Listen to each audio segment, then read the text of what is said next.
മുരിങ്ങയില ദോശ ഉണ്ടാക്കാൻ തുടങ്ങുന്നതിന് മുൻപ് ഞാൻ ആദ്യം ഈ വീഡിയോയിൽ നിങ്ങൾക്ക് മുരിങ്ങയുടെ ഇല എങ്ങനെയാണ് നുള്ളി എടുക്കേണ്ടത് എന്ന് കാണിക്കാം.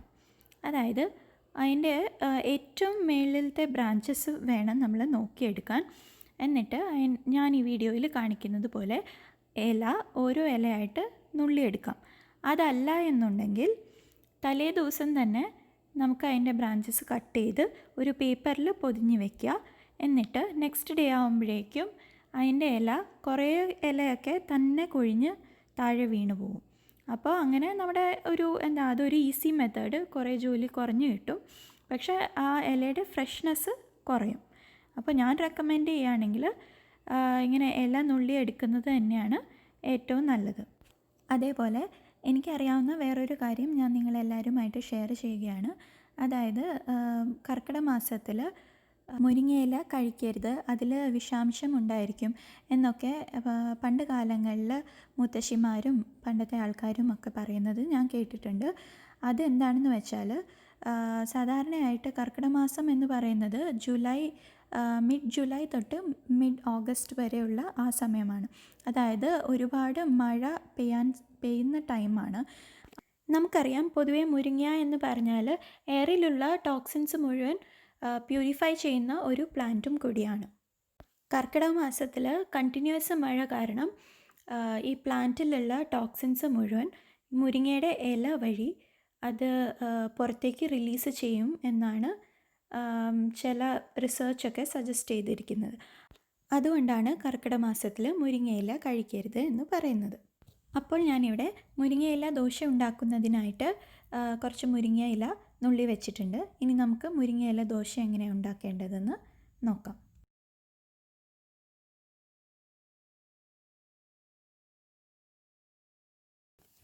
ആദ്യം നമുക്ക് മുരിങ്ങയില വെള്ളത്തിൽ നന്നായിട്ട് കഴുകിയെടുക്കാം.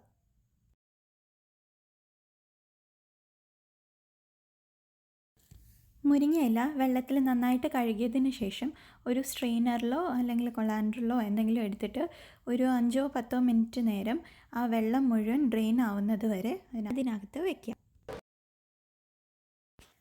ഞാനിവിടെ 1/4 ഗ്ലാസ് പച്ചരി 2-3 പ്രാവശ്യം വെള്ളത്തിൽ നന്നായിട്ട് കഴുകിയതിന് ശേഷം 2 മണിക്കൂർ നേരം വെള്ളത്തിൽ സോക്ക് ചെയ്ത് വെച്ചിട്ടുണ്ട്.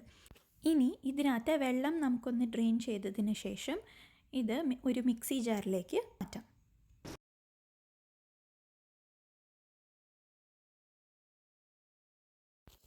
ഇനി ഇതിലേക്ക് 2 കൈ തേങ്ങ, 1/4 ടീസ്പൂൺ മഞ്ഞൾപ്പൊടി, 1 ടേബിൾ സ്പൂൺ മുളക് പൊടി, 1/2 ടീസ്പൂൺ കായം, കുറച്ചുപ്പ്, 1/4 ഗ്ലാസ് വെള്ളവും കൂടി ചേർത്തിട്ട് നന്നായിട്ട് പേസ്റ്റ് പരുവത്തിൽ അരച്ചെടുക്കാം. അപ്പോൾ നമ്മുടെ മാവ് റെഡി ആയിട്ടുണ്ട്. ഇനി നമുക്ക് വേറൊരു പാത്രത്തിലേക്ക് മാറ്റാം.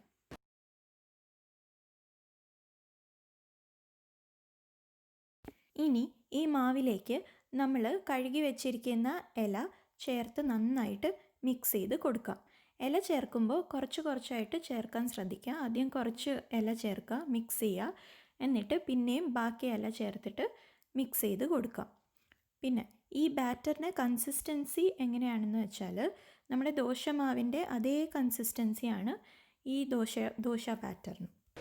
എൻ്റെ ബാറ്റർ കുറച്ച് തിക്കായി എന്ന് തോന്നുന്നത് കൊണ്ട് ഞാൻ കുറച്ച് വെള്ളം കൂടി ആഡ് ചെയ്ത് നന്നായിട്ട് മിക്സ് ചെയ്ത് കൊടുക്കുകയാണ്. കണ്ടില്ലേ, ഇപ്പോൾ ഏകദേശം ദോശ ബാറ്ററിൻ്റെ കൺസിസ്റ്റൻസി ആയിട്ടുണ്ട്. ഇനി നമുക്ക് ദോശ എടുക്കാൻ തുടങ്ങാം. ദോശത്തവ ഞാൻ മീഡിയം തീയിൽ ചൂടാക്കാൻ വെച്ചിട്ടുണ്ട്. ഇനി ഇതിലേക്ക് നമ്മുടെ മാവ് ഒഴിച്ചു കൊടുക്കാം. ഈ ദോശ പരത്തിയെടുക്കുമ്പോൾ നമ്മുടെ സാധാരണ ദോശ പോലെ റൗണ്ട് ഷേപ്പൊന്നും കിട്ടണമെന്നില്ല. ഇനി ഇതിൻ്റെ മേളിൽ 1 ടീസ്പൂൺ എണ്ണ ഒഴിച്ചു കൊടുക്കാം. കണ്ടില്ലേ, ഒരു 2 മിനിറ്റ് ആയപ്പോഴേക്കും ഒരു സൈഡ് മൊത്തം റോസ്റ്റായി വന്നിട്ടുണ്ട്. ഇനി ഇത് നമുക്കൊന്ന് തിരിച്ചിട്ട് മറ്റേ സൈഡും വേവിച്ചെടുക്കാം. ഇപ്പോൾ 1 മിനിറ്റ് ആയിട്ടുണ്ട്. നമുക്ക് നമ്മുടെ ദോശ റെഡി ആയോ എന്ന് നോക്കാം.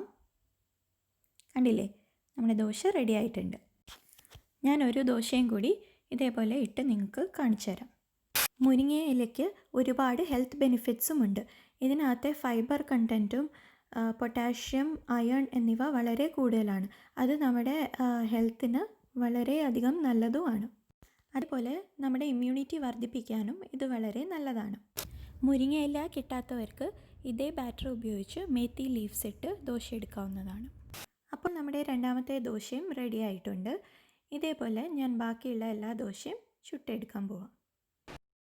അപ്പോൾ എല്ലാവരും കണ്ടല്ലോ, ഇത് വളരെ ഈസിയാണ്, നല്ല ടേസ്റ്റിയുമാണ്, കുറേ ഹെൽത്ത് ബെനിഫിറ്റ്സും ഇതിനുണ്ട്. ഈ ദോശയുടെ സൈഡായിട്ട് പ്രത്യേകിച്ച് ഒന്നും തന്നെ വേണമെന്നില്ല. ഈ ദോശ ഇതേപോലെ കഴിക്കാവുന്നതാണ്. അപ്പോൾ എല്ലാവരും ഇത് ട്രൈ ചെയ്ത് നോക്കണം, ഫീഡ്ബാക്ക് അറിയിക്കണം. താങ്ക്